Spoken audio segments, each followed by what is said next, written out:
C'est l'histoire d'un père qui a 4 fils et qui à un moment veut enseigner à ses fils une leçon très importante dans la vie.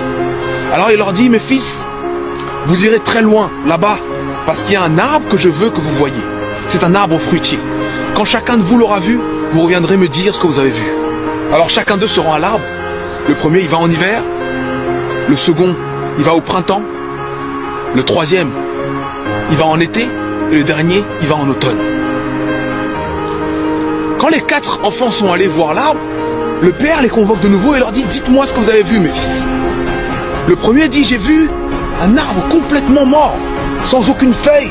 Les branches étaient complètement tordues, biscornues. Rien de bon. Je n'ai rien vu de bon là-bas à faire.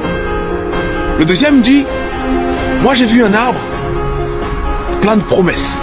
Un arbre avec beaucoup de bulbes. Et un arbre qui m'a donné espoir. Le troisième dit: moi j'ai vu un arbre magnifique.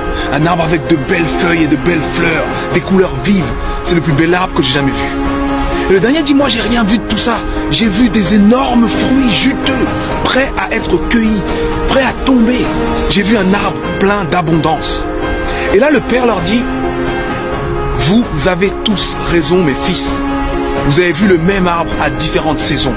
Ce que je veux que vous reteniez maintenant, c'est que on ne peut pas juger une personne, une situation, une affaire, quoi que ce soit, sans avoir vu l'ensemble des saisons. Alors cette histoire, j'espère qu'elle t'inspire et que tu te rends compte que tu es peut-être dans l'hiver de ta vie. Mais il y a d'autres saisons. À travers tout ce que j'ai vécu des hivers. Et chacun de nous vit des hivers et vivra des hivers. Seulement il y a d'autres saisons que l'hiver. C'est pas parce qu'on traverse un hiver très long, très froid, qu'on doit penser que le monde c'est l'hiver. Non. Il y a le printemps derrière. Il y a l'été, il y a la saison des récoltes, il y a l'automne, il y a les fruits, il y a l'abondance. Il faut tenir bon pendant l'hiver. Il faut tenir bon pendant l'hiver. Et il ne faut pas être surpris que l'hiver arrive parce que l'hiver arrive toujours. L'hiver arrive toujours. C'est beau un mariage, c'est beau le moment où vous dites oui, vous vous aimez, vous souriez, c'est beau. Mais l'hiver arrive toujours. Et c'est dans ce moment-là que tu profites encore plus des saisons qui suivent après. Parce que tu les as attendues. Tu regardes devant et tu as l'espoir de cet été. Tu as l'espoir de cet automne, de ces récoltes. Donc je ne sais pas dans quel hiver tu es maintenant. Si c'est un hiver émotionnel, si c'est un hiver spirituel, si c'est un hiver dans tes affaires, si c'est un hiver dans ton estime de toi-même. Mais ne prends pas cette réalité actuelle pour la réalité pour toujours.